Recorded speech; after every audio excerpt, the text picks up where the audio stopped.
1 cup আটা, 1টি ডিম আর তার সাথে 1টি আলু দিয়ে আজকে তৈরি করব মিনি মোগলাই পরোটা। তো এটা কিন্তু একদম মুচমুচে, একদম খাস্তা আর খেতে কিন্তু অনেক বেশি মজার হয়েছিল। ঝটপট বানিয়ে নেওয়া যায়, বাচ্চাদের টিফিন বা সকাল বিকালের নাস্তায় কিন্তু দারুণ লাগে। তো রেসিপিটি আশা করি ভালো লাগবে। প্লিজ ভালো লাগলে ভিডিওতে একটা লাইক করে চ্যানেলটি সাবস্ক্রাইব করে রাখার অনুরোধ রইল। তো প্রথমে এখানে 1 কাপ পরিমাণ নিয়ে নিলাম আটা, স্বাদ মতো লবণ, চাইলে ময়দাটাও নিতে পারেন। তারপরে সামান্য পরিমাণে একটু তেল দিয়ে ভালোভাবে মিশিয়ে নিতে হবে।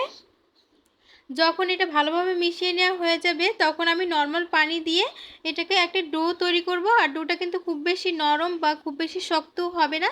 আমরা নর্মাল রুটি পরোটার ডো যেভাবে তৈরি করি ঠিক সেভাবেই করে তৈরি করলাম। তো এটা এক সাইডে রেখে দিচ্ছি। এখানে একটা ডিম ফেটিয়ে নিয়েছি, গোলমরিচ এবং সামান্য লবণ দিয়ে আমি ডিমটাকে কিন্তু ফেটিয়ে নিয়েছি। সেটাকে সামান্য একটু তেল দিয়ে ডিমটাকে এভাবে ঝুরি করে ভেজে নিলাম। তো ডিমটাকে তুলে রেখে সেম কড়াইয়ে আমি আরও কিছুটা তেল দিয়ে দিলাম আর একটা ছোটো সাইজের একটা পেঁয়াজ কুচি দিয়ে দিলাম। তো স্বাদ মতো লবণ এখানে দিয়ে দেব, সামান্য একটু হলুদের গুঁড়া, সামান্য একটু মরিচের গুঁড়া আর সামান্য একটু ধনিয়ার গুঁড়া, এগুলো দিয়ে একটু মিশিয়ে নিচ্ছি।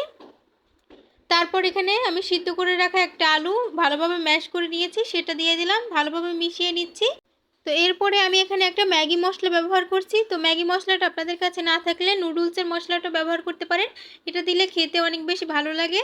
তারপরে কাঁচামরিচ এবং ধনিয়া পাতা কুচি আর যে ভেজে রেখেছিলাম ডিমটা, সেগুলো দিয়ে সব কিছু একত্রে মিশিয়ে নিলেই কিন্তু পুরটা তৈরি হয়ে যাবে। এই পুরটা কিন্তু এমনিতেও খেতে অনেক বেশি ভালো লাগে।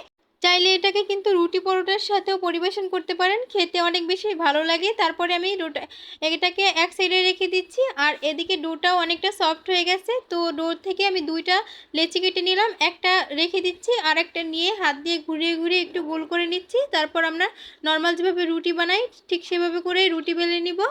আর রুটিটা একটু পাতলা করেই বেলার চেষ্টা করবেন। তারপরে আমি বড় সাইজের করে একটা রুটি বেলে নিলাম। এই তো এইবারে আমি একটা কৌটোর ক্যাপ নিয়েছি, ক্যাপ দিয়ে আমি এভাবে গোল গোল করে কেটে নিব। তো আপনারা আপনাদের হাতের কাছে যদি কুকি কাটার থাকে সেগুলো দিয়েও কাটতে পারেন। তো আমি একটা কৌটোর ক্যাপ দিয়ে পুরো এগুলো কেটে নিচ্ছি আর অবশিষ্ট অংশগুলো কিন্তু একত্রে করে আমি আবার রুটি বানিয়ে বেলে নিব। তারপরে এখানে যে পুরটা রেডি করে রেখেছিলাম সেটা মাছ বরাবর দিয়ে তারপর এভাবে করে ভাঁজ দিয়ে দিচ্ছি। আমরা মোগলাই পরোটা ঠিক যেভাবে করে ভাঁজ দেওয়া হয় ঠিক সেভাবে করে আমি ভাঁজ দিয়ে দিচ্ছি। আর অবশ্যই একটু পানি লাগিয়ে নেবেন, তাহলে খুলে যাওয়ার সম্ভাবনা থাকবে না। হালকা হাতে একটু চেপে দিলেই কিন্তু হয়ে যাবে। এইভাবে করে আজকে সবগুলোকে আমি তৈরি করে নিচ্ছি। আমি কিন্তু কিছুটা একটু বড় আকারেও তৈরি করছিলাম। তো আগে আমি বড় আকারগুলো ভেজে নিচ্ছি, তারপরে আমি ছোটোগুলোকে ভাজবো। তারপরে এখানে মিডিয়াম আঁচে তেল গরম করে নিয়েছি আর অবশ্যই এটা একটু সময় নিয়ে ধৈর্য সহকারে ভাজতে হবে। যতটা সময় নিয়ে ভাজবেন তাহলে কিন্তু এটা অনেকটাই ক্রিস্পি হবে। আর এরকম উপরে তেল দিয়ে দেবেন, তাহলে দেখা যাবে এগুলো ফুলে উঠবে। তো আমি প্রায় 12 মিনিটের মতো এক এক ব্যাচ ভেজে নিয়েছি। তো 2 ব্যাচেই কিন্তু আমার ভাজা হয়ে গেছে। তো এই পর্যায়ে আমি তুলে নিচ্ছি। আর এই পর্যায়ে তুলে নিয়ে গরম গরম কিন্তু সসের সাথে পরিবেশন করতে পারেন অথবা এমনিও খাওয়া যায়।